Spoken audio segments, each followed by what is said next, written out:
Ladies and gentlemen, thank you for standing by. Welcome, and thank you for joining the Q1 2026 earnings call of PUMA SE. Throughout today's recorded presentation, all participants will be in a listen-only mode. The presentation will be followed by a question and answer session. If you would like to ask a question, you may press star followed by one on your touch-tone telephone. Please press the star key followed by zero for operator assistance.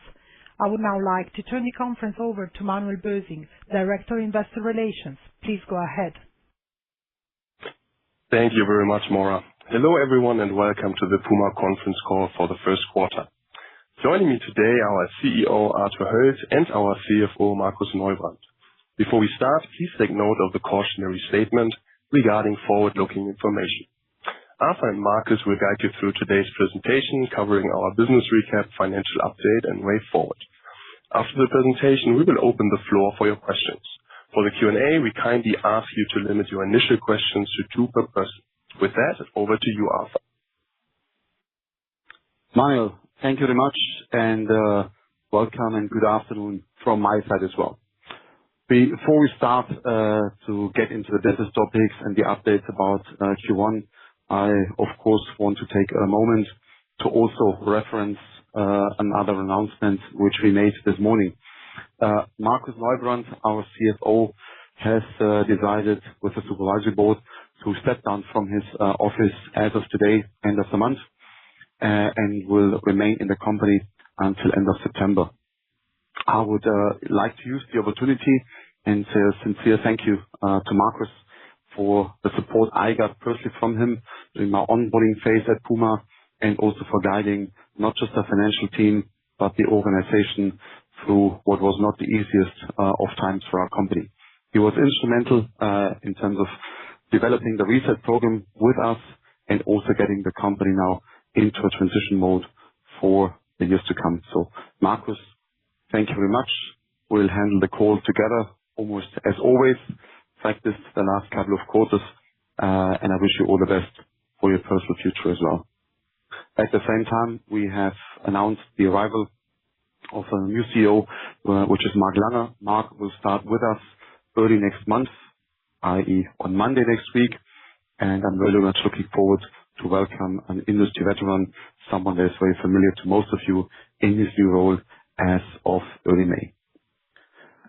With that being said, we'll now start to get into the results, and I would briefly like to touch upon the top-line results. Markus will, of course, in detail explain what you have also already seen in the announcement this morning. So, first of all, Q1 was a result that is in line with our expectations, and we would like to call this a very solid start into the year of 2026, a transition year as we called it out. We've made significant progress this year already in our operating model, which is necessary to build the foundation for our future growth here at PUMA. Despite the macroeconomic and geopolitical uncertainties, we do remain confident on our track to achieve our plans for this year and beyond.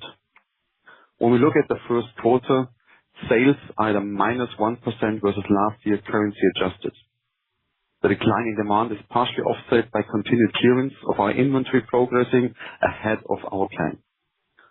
Wholesale declined due to a lower demand, primarily in EMEA, with DTC continued to show support by strong outlet performance, i.e. the clearance business there, and a modest growth in e-commerce, despite us continuing to have reduced promotional levels versus previous year. The footwear division declined to continued challenges we see in the style area, but we're also very encouraged by solid development with our Nitro franchises in running and in HYROX, i.e. training. Our profitability has improved versus last year, and our EBIT stands at shy of 52 million right now. Improved gross margin and a lower OPEX is certainly something which is worthwhile noting, and Markus will go into more details later on. Let me start also by focusing on what is pivotal and what is most important for a sports brand like PUMA, and that's the success of our athletes and our teams in the first quarter. We've talked about an all-PUMA final at the Africa Cup of Nations in January. We've also seen an all-PUMA final at the European Handball Championships between Denmark and Germany. great start to the year, which was then continued when you look at track and field with another world record, the 15th set by Mondo Duplantis in pole vaulting, where he's now at a staggering 6 meters and 31. At the World Athletics Indoor Championships, 21 PUMA athletes grabbed medals, and that was by far the best performing brand that we've seen in the championship, including our Swiss Simon Ehrhammer setting a new world record in heptathlon. Amanal Petros set a new German record in the half marathon in Berlin, again underlining the great achievements and the great potential that the Nitro technology has for us as a brand.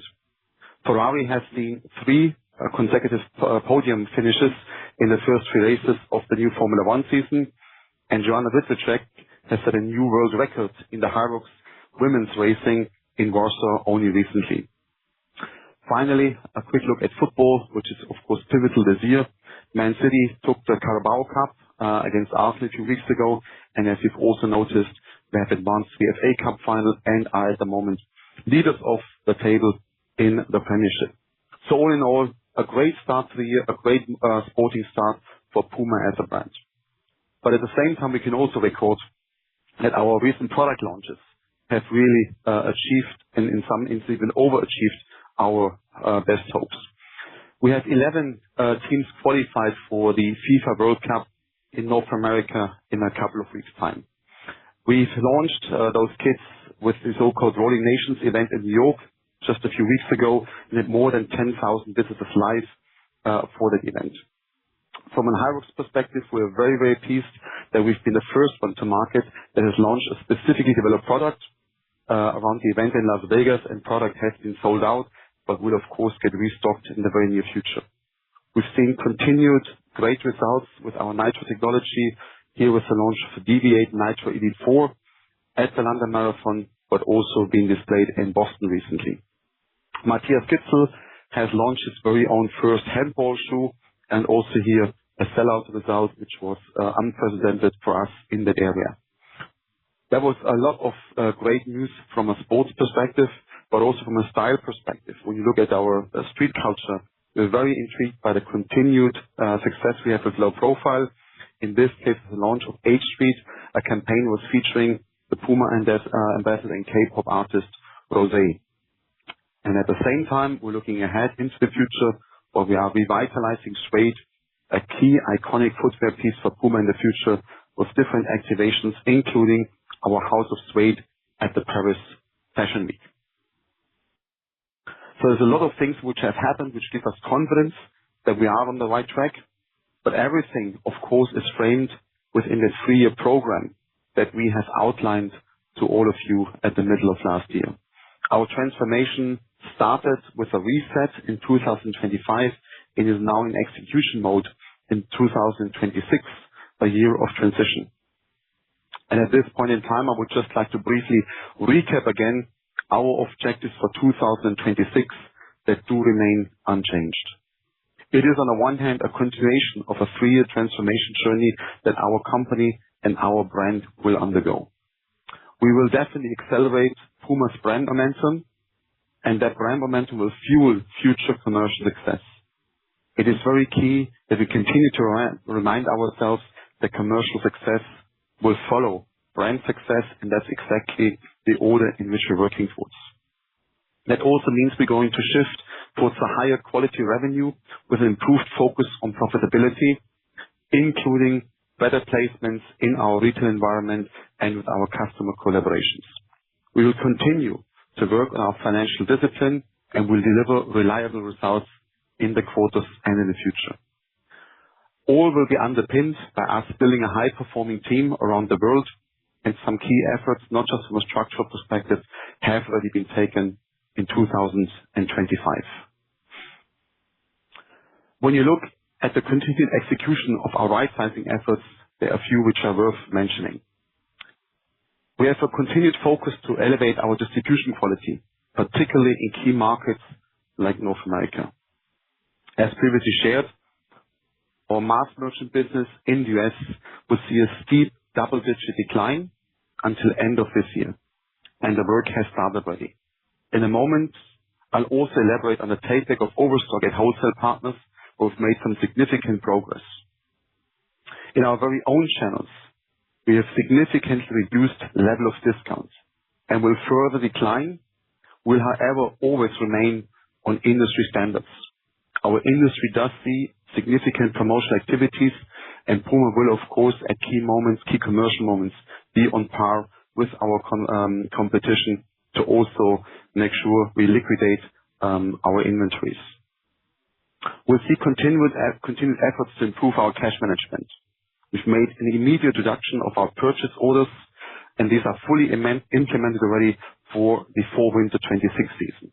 We have a dedicated work stream in place to analyze our account receivables, and we have put tangible actions in place to optimize those. We are equally continually focused on our cost base. For short-term tactical cost reallocations, which will be part of the ongoing transition, but equally, and I'll show you a detail of that one, with the full elevation of our range size and the complexity in our organization. And finally, a continued assessment of our operational efficiencies in line with the ongoing efforts to improve PUMA's operating model. To name here is our reorganization of our home market Europe, which is in full swing and has been communicated to all affected teams in the first quarter already. Looking at specific examples, here is our progress on the continued right-sizing efforts. We talked about the overstock reduction at wholesale partners, and I can report that we have, in North America, achieved a mid-double-digit decline of inventory levels at selected wholesalers. I will call it a very solid progress in the first quarter of 2026 to also liquidate our excess inventory. The target for us remains that we normalize to healthy levels, and they will rebuilding a sustainable business with our strategic partners based on the better segmentation, consumer activation, and also life cycle management. Last year, we have announced that we're going to right-size also our range size and the complexity that comes with it. Historically, PUMA has had a fairly complex and specifically for the size of our organization, partly inefficient range. We have immediately reviewed, starting in July and August last year, and we've taken decisive actions which already impact and affect Spring/Summer 27 as a collection. Significant progress has been made by the teams to increase the efficiency of the range and to also normalize our SKU content to a healthy level for the size of our PUMA business. It's worth mentioning here that our storytelling, product, and distribution approach, which we have concerted and aligned together, have really led to a better point of view as a brand and ultimately will allow us to have a more succinct brand identity, both in terms of the customer presentation, but also in terms of how we energize our consumers around the brand again. And then finally, we have an ongoing reduction of our corporate positions by 20% from the end of 26 versus the beginning of 2025, so in the span over 24 months. As a reminder, 500 positions have been successfully reduced in the first half in 25 as part of the Next Level cost efficiency program.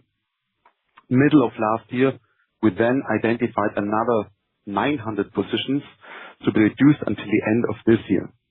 And here is the status of where we are with the execution of that program. 50%, i.e. 450 positions were already identified, communicated, and executed.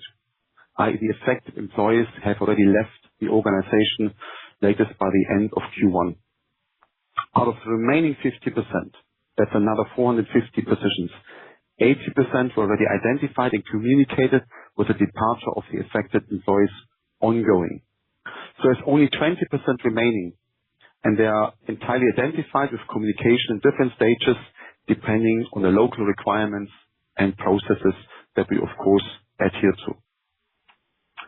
And then last but not least, it's also worthwhile mentioning that we continue the leadership changes in our senior lineup.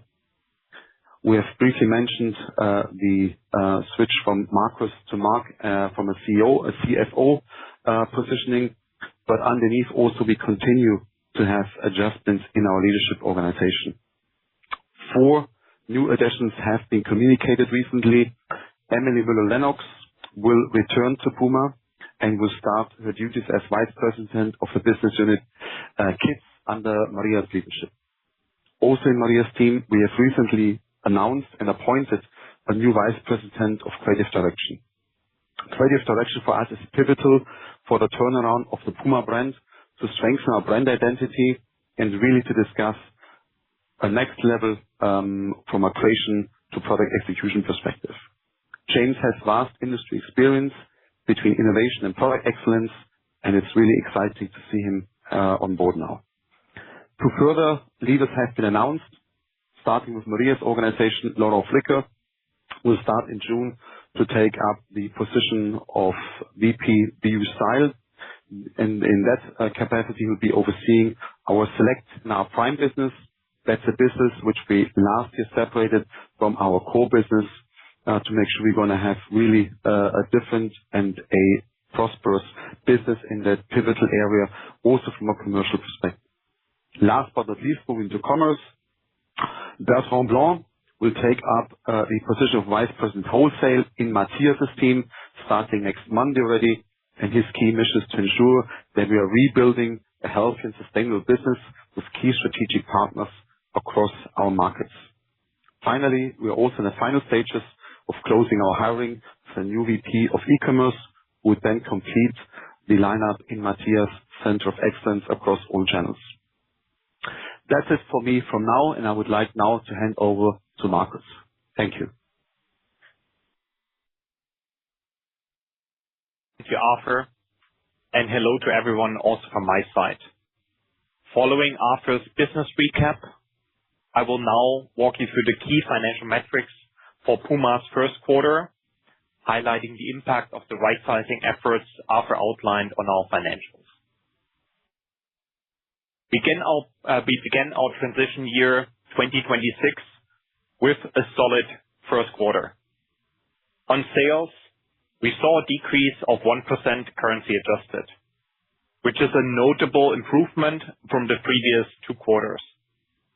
Sales development was influenced by both reset activities and clearance.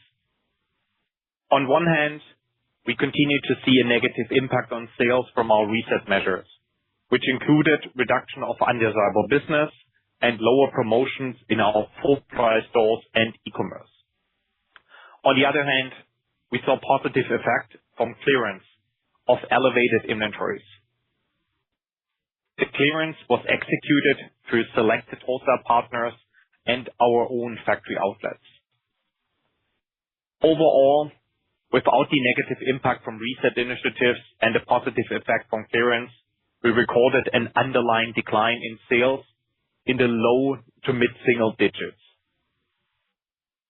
We expect that both clearance and reset impact will continue but further decrease throughout the year. Now, let's look at the sales breakdown by channel. Wholesale decreased by 2.8%, mainly due to a lower demand from wholesale partners in EMEA. Direct-to-consumer sales grew by 3.8%, driven primarily by a 5.7% rise in owned and operated retail store sales, which mainly resulted from inventory clearance in our outlets. E-commerce also saw a 0.6% uptick, supported by new APAC marketplaces and reduced promotional activity. Overall, the D2C share increased to 28.3% from 27.5% last year. Looking at our regional performance in the first quarter, EMEA sales declined by around 10% currency adjusted. This was broadly driven by weaker underlying demand in the region and due to our reduction of undesirable wholesale business. In addition, sales in the Middle East, which attributes less than 2% of our sales, were impacted by the ongoing regional conflict. The Americas delivered currency-adjusted growth of around 6%, with double-digit growth in Latin America, supported by improving underlying demand, and 2% growth in North America. Inventory clearance supported sales development in both regions, especially in the U.S. market, where it offset the lower mass merchant business. Sales in Asia Pacific increased by around 8%, currency adjusted, driven primarily by strong D2C performance across both owned and operated stores and e-commerce. On the product side, we continue to see strong demand for low profile and especially the Speedcat family. Greater China grew 9% on the back of a strong Chinese New Year performance, and the rest of Asia Pacific increased by around 7%, reflecting strong D2C momentum in Southeast Asia. Turning to performance by product division in the first quarter. Footwear sales declined 2.3%. Within footwear, running and training continued to show strong momentum, supported by Nitro styles and the rapid expansion of Hyrox related products, which partially offset declines in other categories. Apparel sales increased 0.9%, driven primarily by training and golf categories. Football also delivered a solid performance, supported by strong demand for federation kits ahead of the FIFA World Cup. Accessory sales up 0.3%, mainly supported by the golf category. Let me now walk you through our operating performance in the first quarter. As mentioned earlier, sales are down 1% currency adjusted, with a reported decline of 6.3% due to FX headwinds, especially in US dollar, Turkish lira, and Argentine peso. Gross profit margin improved by 60 basis points to 47.7%, which I will elaborate a bit more in just a minute. Royalty and commission income increased by 13%, mainly reflecting a stronger Formula One business, supported by an additional race compared to the prior year. Operating expenses, excluding one-time effects, decreased by 5.5% to 848 million euros. I will come to more details in a later slide as well.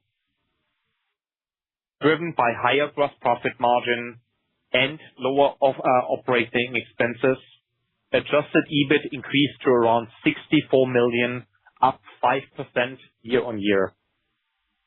One-time effects were down year-over-year and amounted to 12.6 million euros, mainly related to personal expenses connected to the cost efficiency program.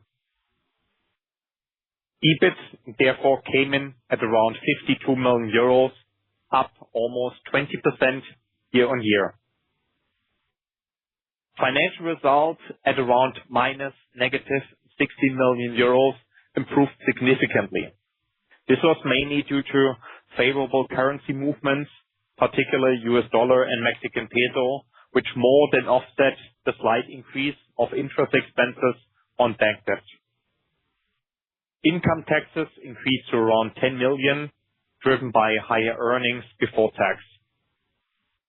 Consequently, profit from continued operations came in at 26.5 million euros, a significant improvement compared to Q1 2025. Let me now explain the development of our gross profit margin in the first quarter.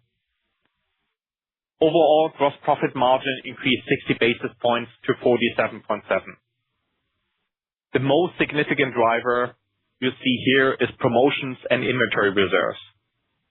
While promotions had a negative impact on gross profit margin, the reversal of inventory reserves recorded in the second half of 2025 contributed to a significant positive effect.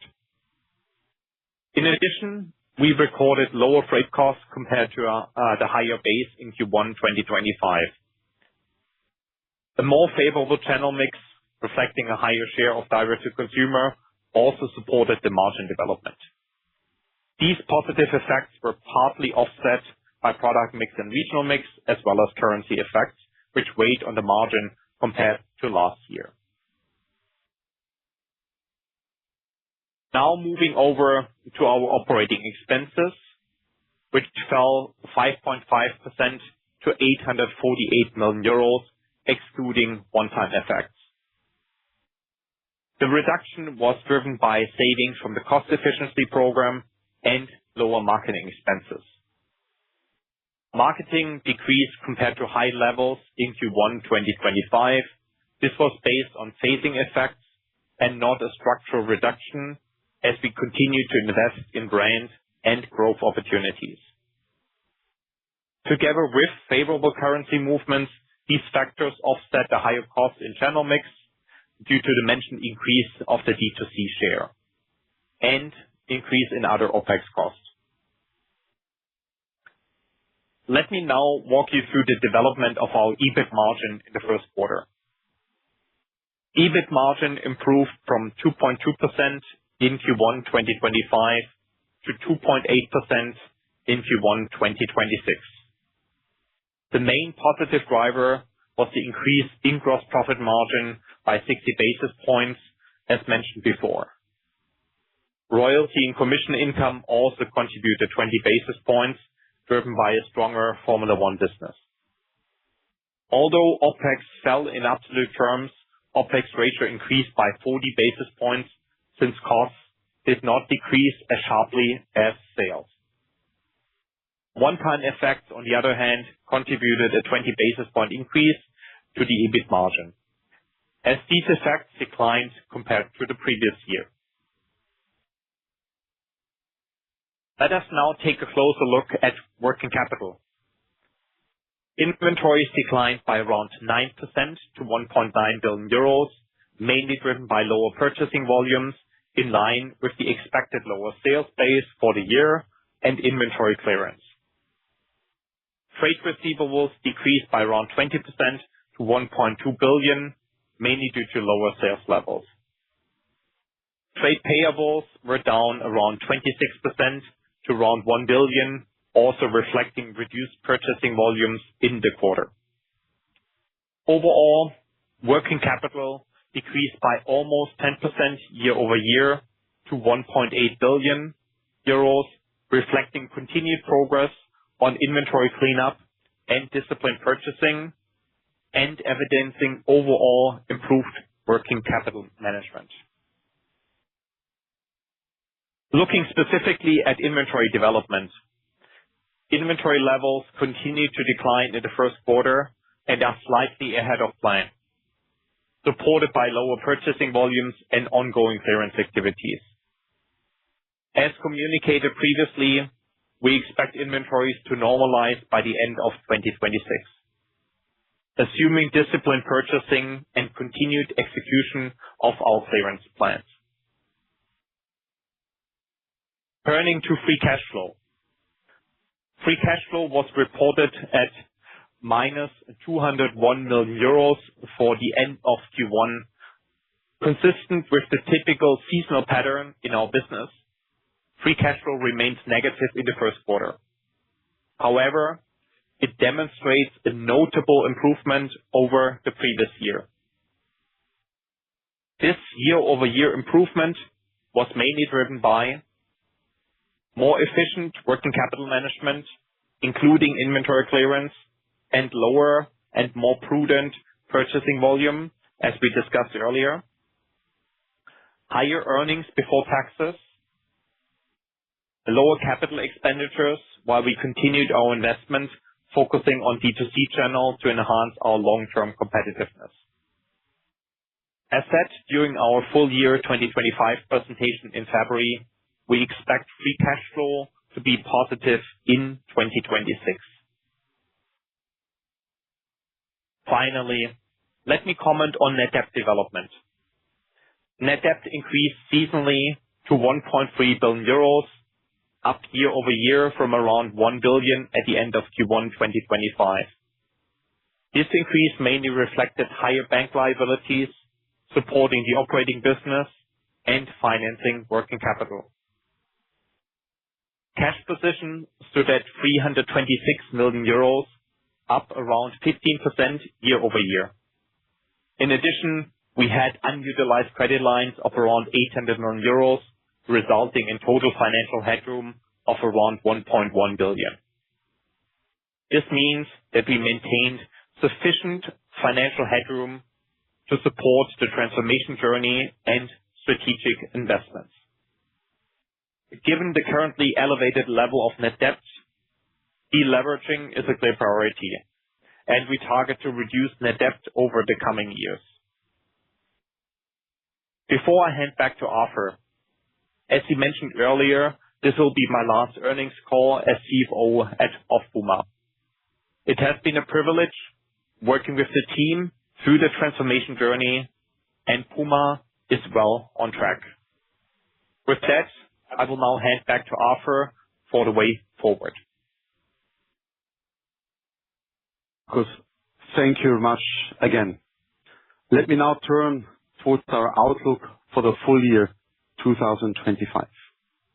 We will be building on the momentum from a very solid start to the new year, and we are going to reiterate our full year outlook.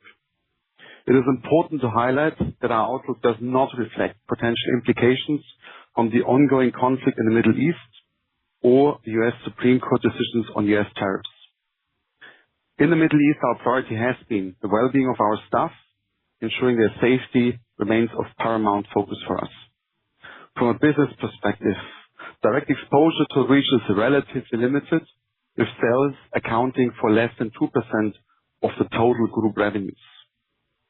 On the risk side, we do see two layers, however. At this point, the impact on sales and supply chain is manageable, and we have prepared for different scenarios. The greater uncertainty, however, lies in broader consumer sentiment in response to the evolving economic and geopolitical environment globally. On tariffs, following the Supreme Court ruling, overall U.S. tariffs have come down. That said, visibility on refunds is still limited, and the situation may shift quickly again. For our top line, for full year 26, we expect a currency-adjusted sales decline in the low to mid-single-digit percentage range. We are expecting that our second half in 2026 will be stronger than our first half. And additionally, sales growth in the second quarter of 26 is anticipated to be clearly below the first quarter. With regards to our sales channels, we do anticipate a decrease in wholesales, while our direct-to-consumer business is expected to maintain growth. We anticipate a substantial improvement in gross profit margin, while OpEx are not expected to materially lower in absolute terms, as we do continue to invest in strengthening our DTC channels, as Markus has already referred to. Our EBIT is forecast to range between -50 million to -150 million euros. This includes one-off effects, which are projected to be significantly lower compared to last year, 25. CapEx is expected to come in at around 200 million euros and will focus mainly on our digital infrastructure and investments in our DTC channels. Looking forward, again, of course, I would like to bring it back to sports and the sports company that we are. Well anticipated is the FIFA World Cup with 11 PUMA teams competing. It's the best representation this brand has since 2006, where at the time a PUMA team was lifting the trophy. From a HYROX perspective, there are several high-profile events coming up, most notably the largest event to date in New York with more than 50,000 participants, and the World Cup in Stockholm, where the HYROX World Championship will take place again with significant amount of PUMA product being competing in the events. And last but not least, Formula One will return to Miami after a break, with many, many other exciting races coming up, where we definitely see the potential of PUMA as a brand that is well established in the Formula One, in the motorsport scene, which seems to have a growing dynamic with consumers worldwide. I would also like to reiterate and repeat again that for our brand, our North Star remains to become a top 3 sports brand in the future again. We're committed to return to above industry growth and equally committed to return to healthy profits in 27 and beyond. At this point in time, I would like to thank all shareholders, partners, and first and foremost, all employees in joining us on that journey. journey, sorry. To wrap it up, there are three major messages for the first quarter in 26. Our financial results came in as expected, both from a sales and from a profitability perspective, as we've outlined. We are well on our transformation journey. We are progressing as planned with a solid start into a transition year 2026. And for the full year, our outlook is confirmed and we remain committed to achieving our plans as outlined. With that, I would like to hand it back to Manuel. Thank you. Thank you, Arthur. Thank you, Marcus.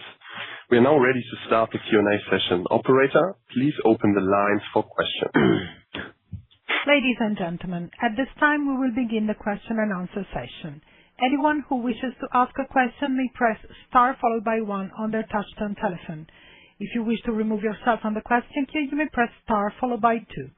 If you're using speaker equipment today, please lift the handset before making your selections. Anyone who has a question may press star followed by 1 at this time. In the interest of time, please limit yourself to 2 questions only. One moment for the first question, please. First question comes from the line of Will Woods from Bernstein. Please go ahead. Hi, good afternoon. The first question, I'm trying to understand the phasing of your sales throughout the year. You maintain the kind of guidance of low to mid-single digit decline, but obviously Q1 was much better at -1%, and you said that you expect improvement throughout the year. Can you give any commentary on how Q2 is going and how much of the Q1 performance was driven by the boost of clearing inventory versus the underlying growth in the business? And then the second question is on, obviously, as we move into H2 and 2027, I appreciate it's still early days, but I think the focus will shift from resetting the brand and the transition year to rebuilding the brand heat into 2027. How are you feeling about the product pipeline into 2027 at the moment? Are you happy with the spring/summer range, et cetera? And any commentary there? Thank you. Thank you both for your questions. I will start answering the first one, then hand over to Arthur. Regarding the cadence of the revenue growth by quarter throughout 2026, as Arthur outlined, and I think on the way forward, we expect the second half of 2026 to be stronger than the first half of 2026. Therefore, it's fair to assume that the top line development in the second quarter will be more muted compared to Q1. We expect it to come in clearly below the Q1 results in terms of sales growth. Talking about, and I think then also part of your question that you want to understand regarding Q1 development, the inventory clearance, as outlined also in my prepared remarks in Q1, had a positive impact on our sales growth, and the positive impact on the inventory clearance was more pronounced than the negative impact from the reset activities relating to the cleanup of distribution, undesirable business, and reduced promotional level.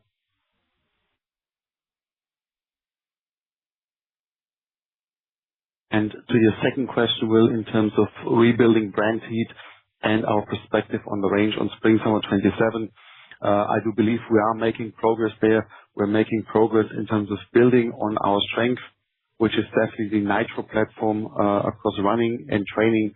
Specifically, we will launch new products in both areas, and we have received pretty positive feedback in the same vein as for our new football boot collection.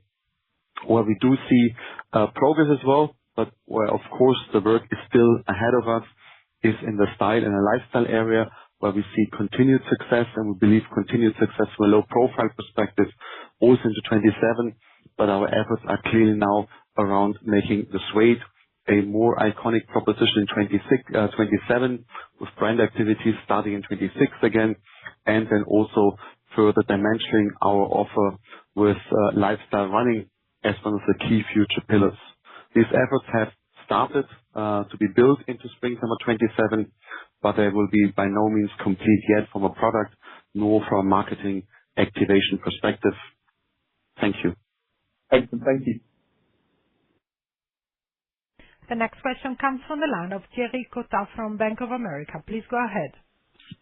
Yes, good afternoon. Thank you for taking my questions. 2 questions from me. First, on the OpEx, they were down 5.5% in Q1. I was wondering whether you could give us the drop at constant currency, and if you think that around 5% drop is a good estimate for the whole year. And secondly, on the balance sheet, I think you've said that you wanted to have a clean inventory at the end of the year. I was wondering what that means in terms of percentage of sales. Is around 23%, which I think was the level in 24, a good level? Do you think you can reach that? And the working capital, likewise, do you think could drop back by the end of the year to the mid-teens, please? Thank you. Thank you, Thierry, for your two questions. Let me start with the second part first, regarding the inventory development. As mentioned during my prepared remarks, we firmly committed to normalize our inventories by the end of this year. If you look at the inventory as percentage of sales, it's expected to further come down over the following quarters to more normalized levels below 25% of sales until the end of the year. The decline will be driven by inventory clearance and adjusted purchasing volume, as we outlined, I think, that earlier in my prepared remarks.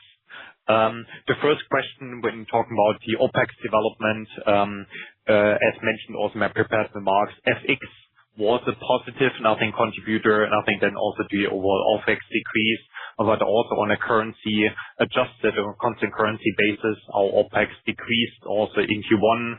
I think please understand, we're not disclosing, that level of detail.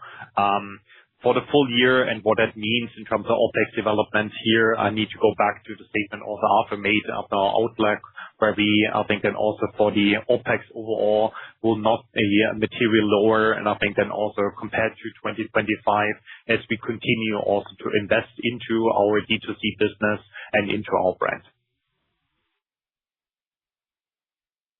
Thank you. The next question comes from Monique Pollard from Citi. Please go ahead. Hi. Afternoon, everyone. Thank you for taking my questions. What I first wanted to understand is, you talk in the release about the strong demand for low profile and speed chat in China, and you referred to in the questions above, the benefits you're seeing from low profile and how that can be a driver for success into 2027. Just wondered if you could highlight to us any other markets where you're seeing meaningful demand for low profile. I guess, the tie-up with Rosé, maybe you're seeing good benefits in some other pockets of Asia, and whether there are any other markets. And then the second question was on the Americas growth. Strong growth up 6.1%, and Latin America in particular, very strong in the period, up 10.5%. Just wondered if there's anything that's driving that growth that you can call out outside of obviously the clearance activity that you've talked to. Thank you. So let me start with the low profile answer to your question. We do see significant traction of the business continuously in pretty much all Asian markets. That is Korea, that is Japan, but specifically Southeast Asia, where we have restocking activity at this point in time going on. However, also on the other side of the globe, in North America, we do see customers, primarily customers which are more style focused and have a stronger women's basis. We do significant results to the tune that PUMA at this point in time with some retailers is the number 2 brand from a sellout perspective. So we definitely recognize a continued continuation of the trend of low profile, where only very few brands are playing, but it also is worthwhile noting that our reset activities last year are definitely paying off now. So by right-sizing the market, right-sizing the volumes that are out there, we are extending and prolonging the life cycle of these silhouettes, which are very much the benefit of our product range and our product offer. When you then talk about the Americas, I think it's 2 different answers I would like to give you. In Latin America, both from a brand but also from a distribution perspective, we have been well positioned over the years. The job the team has done there, the cleanliness of the market, the distribution, and the power of presenting our brand, our product propositions has historically already been very good, and we're now, of course, continuing to harvest the fruits. In North America, I think it's worthwhile mentioning that some of the reset activities, of course, have led to significant impact from a wholesale perspective. But as I said, there are pockets of growth also with partners over there. And then our DTC business is, of course, also benefiting from inventories that we're liquidating for our factory outlets and a decent business in our own e-commerce channel despite promotional reductions. Thank you. Thank you. The next question comes from the line of Piral Dadhania from RBC. Please go ahead. Good afternoon. Thank you for taking my questions as well. My first one just relates to Nitro as a product platform. I think you talked, Arthur, around some of your plans on the lifestyle side for the remainder of 26 and 27 in response to previous questions. Could you just help us understand what the plan is in relation to commercialization of Nitro, both in running and also using it in other footwear styles and subcategories? And then my second question is one which you may or may not be able to answer, and it just relates to any update in terms of the ANTA acquisition of minority stake in PUMA. Have you got any visibility on the timing of when that deal may close? Thank you. Thank you, Piral. Let me start with the second question because the answer is rather short. There are no news versus what we announced earlier in the year. We are awaiting the closure of the transaction, and that timing remains to be seen. So no further news to share on that topic. From a Nitro perspective, the Nitro platform will be relevant across most performance categories in PUMA. That means we're not only having products available in the running segment, well known, but also our latest HYROX proposition is fully based on a Nitro platform. The specific indoor handball shoe that we've launched in collaboration with Matthias Gitzel, the world's best player in that field, was also based on a Nitro technology, a Nitro platform. So Nitro is more than quote-unquote just a running platform. It will really be the major footwear technology that we are promoting across all different performance segments when it comes to 26 and 2027. Thank you. Thanks.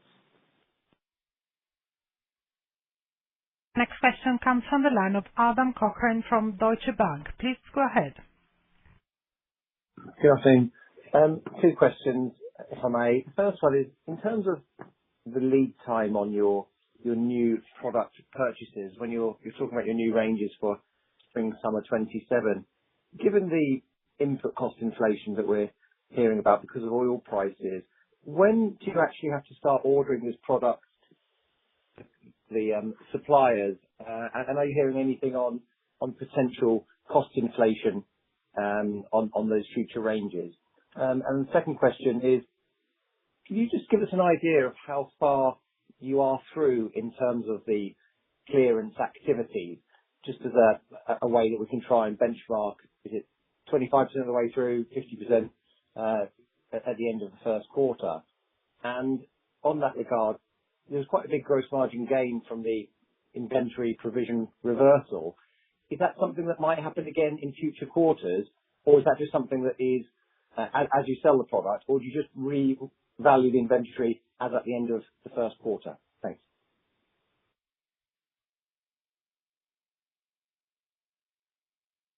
Adam, thank you for your questions. Let me first answer the second part, I think, regarding the clearance progress of the inventories. As we mentioned, I think we are slightly ahead of plan, made good progress in Q1 with the reduction of our inventories and with the clearance, I think, which also resulted in the decrease of the inventories. I think since we peaked, if you look at the chart, in middle of 2025. With the targeted clearance also through selected wholesale partners and our factory outlets, we of course also then recognize need to revalue our inventories, which leads also to inventory reserves. On the other side, as we also outlined the gross profit margins, you've seen also that our promotions, I think then also in wholesale, have been more pronounced. I think which you can see, I think that of course that's a mechanism, I think as we're working through the target reduction. This process will continue throughout 2026. I think as we are firmly committed to normalize the inventories until the end of the year.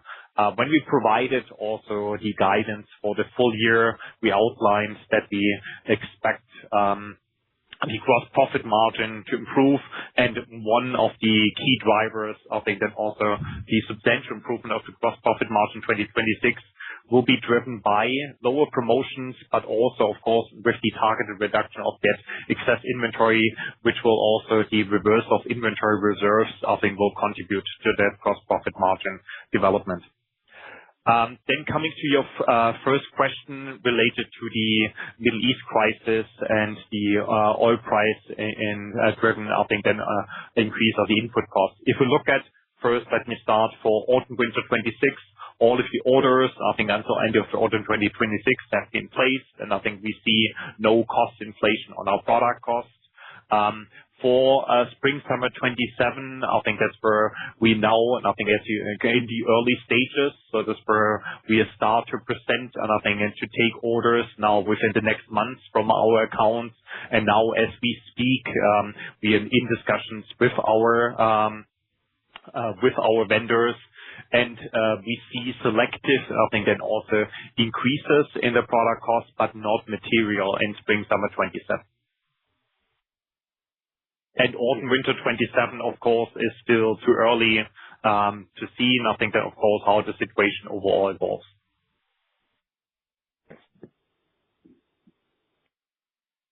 The next question comes from the line of Andreas Riemann from ODDO BHF. Please go ahead. Yes, good afternoon. First one to Asa on SKU reduction. So by how much did you reduce SKUs, and would you say that you going forward plan to sell a global product to all markets, or is part of your offer still a local product that reflects local preferences? That would be the first question. The second one for Markus. The financial result improved actually materially, and you speak about currency benefits. So have you changed your hedging strategy, and is that sustainable, or was Q1 rather a one-off? This is the second question. Thanks.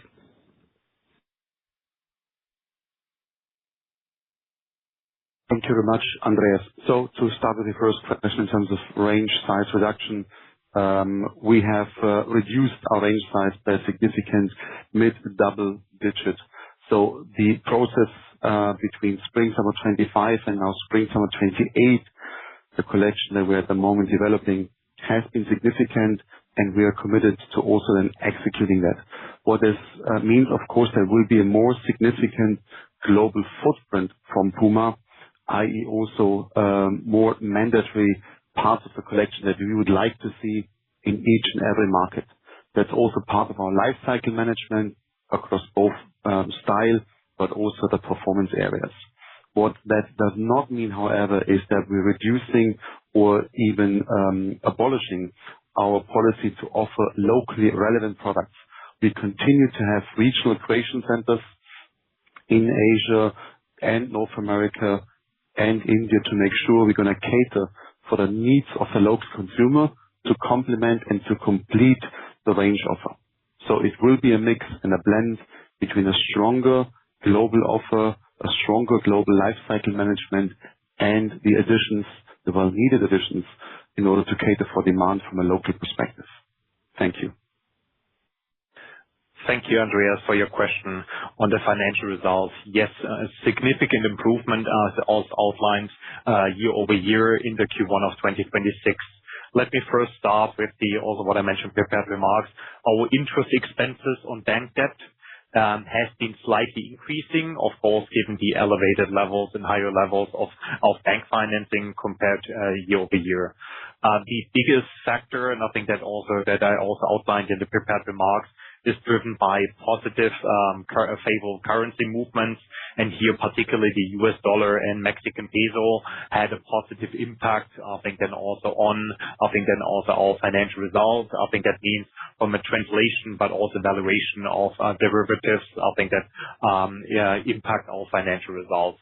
So given the nature also of FX, of those developments, I think it would be rather prudent not to, then continue to project, such favorable currency movements for the quarters to come. Okay, thanks. Welcome. The next question comes from the line of Warwick Okines from BNP Paribas. Please go ahead. Thanks very much. Good afternoon. Just a couple trying to understand the shape of the year, please. So firstly, just back on the Q2 sales comments you made, is the main reason for the lower or the biggest sales decline in Q2 compared with Q1 is the main factor here less promotional support, or are there other factors? Because presumably the drag from the reset is moderating. And then the second question is just if you could comment a little bit more about the EBIT shape for the year. It's helpful for you to have commented about inventory reversals continuing for the rest of the year, but maybe just to comment on how you see the phasing of your EBIT losses through the next 3 quarters. Thank you. Thank you very much for your questions. Q2, and I think as mentioned earlier, is expected from a sales growth perspective to come in clearly below Q1. And the key reason is the impact of the reset, and here specifically the reduction of the undesirable business, I think, which is more pronounced in the second quarter compared to what we expect, then also what we've seen in Q1. The clearance, I think, as I mentioned earlier, of the excess inventories, of course, continues throughout the year. Coming to the second part of your question, of course, now from a sales perspective, also what does it mean also from an EBIT development for the remainder of 2026? It is fair to say that we started 2026 clearly on a positive note from an EBIT perspective. There's still a lot of moving parts for the remaining of the year, including, of course, the top line development as just outlined, but as well also the level of one-time costs, as we will make sure to set the right foundation in 2026 to return to growth in 2027. If we then also look at the geopolitical and macroeconomic uncertainties that we, especially with the Iran conflict that we see and the tariffs, the Iran conflict, the negative impact is expected on sales and margin, and even more importantly on consumer sentiment. Tariffs as of now, there will be a positive impact on margin, but to which extent is still unclear and can, as we know, change on a daily basis. Therefore, we confirm our reported EBIT guidance for full year 2026 to be within the range, guided range of -50 to -150 million euros. Thanks, Markus, and best of luck for the future. You're welcome. Thank you. For any further questions, please press star and 1 on your telephone. The next question comes from the line of Jürgen Kolb from Kepler Cheuvreux. Please go ahead. Thank you very much. And Markus, thanks very much for everything. And probably also welcome back, Mark. I guess you're listening in, so welcome back to the market. On the 2 questions, first of all, on the run shoe business, I think you mentioned that the running shoes, the Nitro foam, is selling strong and is quite successful. Maybe you could talk a little bit about your progress on getting the shoes into the specialty store chain, and in which markets are you actually seeing the strong sell-through or a marked improvement? Secondly, on current trends, I guess you indicated the Middle East conflict, obviously the main or the difficult to forecast effect is from the consumer behavior. Have you noticed any underlying trend changes from the consumer? I know it's probably difficult for you because there's so much going on in your stores and with the wholesaler in terms of clearing inventories and what have you. But in terms of any observations that you have, could be quite interesting to note. if there's anything currently going on. Thank you very much. Jürgen, thank you very much for the question. So when you talk about the running shoe specialists, what we have embarked upon last year is that specifically in Europe and in North America, we have drastically ramped up our specialist sales force. That means specialist PUMA people who visit running accounts, who will be then promoting the PUMA brand, but also our Nitro technology. Only in Paris this weekend, we had 110 specialty accounts from all over the globe, spending 2 days with us, getting excited about our collections, but also giving us feedback in terms of where they see our efforts. That's primarily where we see growth happening, but equally spilling over into the mainstream accounts that would be in Europe, and Intersport, and others basically. So that's what we project in 26 and in 27, then the major part of the growth to be coming from.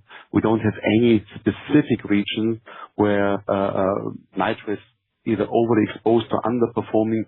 We do see this as a global development for us, actually. And when you talk about underlying consumer sentiment, it is difficult to, of course, project where the market is going, and consumer sentiment is on the one hand driven by significant inventory and promotional activities. Again, we of course also do see that there is energy in the market, both in Europe and the US, in terms of consumers continuously seeking the sporting goods industry and seeking out sneakers.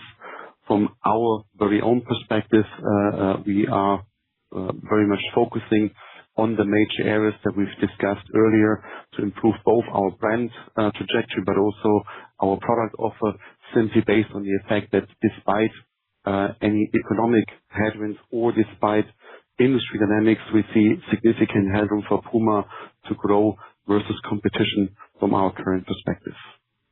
Thank you very much. And just one very, very quick update on add-on question. Your contracts with the container shipping companies and the freight contracts there, when does it end? And are you already in negotiations for the next contract? Jürgen, good question, and I'll take that one. The contract, I think that we have, I think then with our carriers on the inbound side, runs until the end of June of this year. And yes, as we currently speak, I think that's where we already in advanced negotiations with our partners on the inbound transportation side. And assume costs going up. I think looking at what is currently, and I think if you look at the market with the oil prices, and how the mechanisms are in those contracts, there are surcharges. And I think then also what we've seen, I think since the start of the Middle East crisis, also that there have been bunker and fuel surcharges being raised. So that's actually where we see, of course, also then an impact also from the Middle East crisis, I think then also to come through. But as Arthur mentioned, overall, I think then also we have plans in place, I think looking at our supply chain, I think then also and evaluating different scenarios how to mitigate these impacts. Thank you. Super. You're welcome.